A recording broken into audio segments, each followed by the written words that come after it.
নমস্কার বন্ধুরা, জীবনের আয়োজনে আমি আজকে আবার আপনাদের কাছে নতুন একটা রান্নার রেসিপি নিয়ে এসেছি। নিরামিষ পেঁয়াজি। প্রথমে বাঁধাকপিগুলো স্লাইস করে কেটে নেব।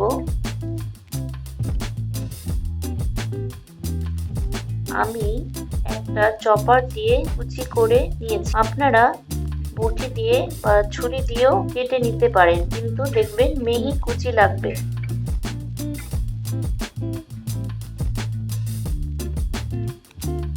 তারপর একটা গাজর ভালো করে পরিষ্কার করে কেটে নিলাম। সেটাকেও চপার দিয়ে গ্রেট করে নেব।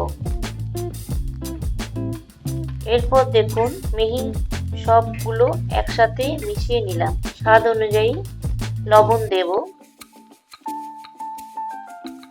লবণ দিয়ে আবার সবগুলো ভালো করে মেশাতে হবে, যাতে লবণগুলো গাজর বাঁধাকপি সাথে ভালো করে মিশে যায়। বাঁধাকপি থেকে জল বের হচ্ছে, জলটা চেপে চেপে বেসনের মধ্যে দিতে হবে।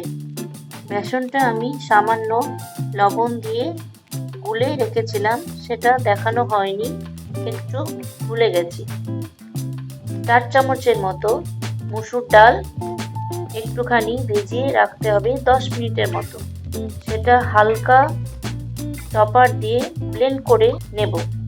তারপর আগে থেকে গাজর বাঁধাকপি বেসন মেখে রেখেছিলাম, তার মধ্যে মিশ্রণটি সব উপকরণগুলো মিশিয়ে নেব। কিছু মশলা গুঁড়ো দেব। জোয়ান হাফ চা চামচ হাতের তালুতে ঘষে নিয়ে গুঁড়ো করে মিশিয়ে দিতে হবে এখানে। আর শুকনো খোলায় আমি ধনে গুঁড়ো জিরে গুঁড়ো ভেজে রেখেছি গুঁড়ো করে, সেটা হাফ চামচ দিলাম।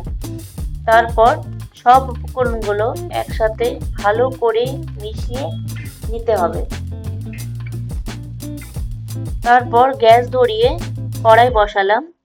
পরিমাণ মতো তেল দিয়ে, আপনারা সর্ষের তেল দিয়েও করতে পারেন বা সাদা তেল দিয়েও করতে পারেন। আমি এখানে সাদা তেল দিয়ে করেছি। মিডিয়াম হিটে তেল গরম করে নেব।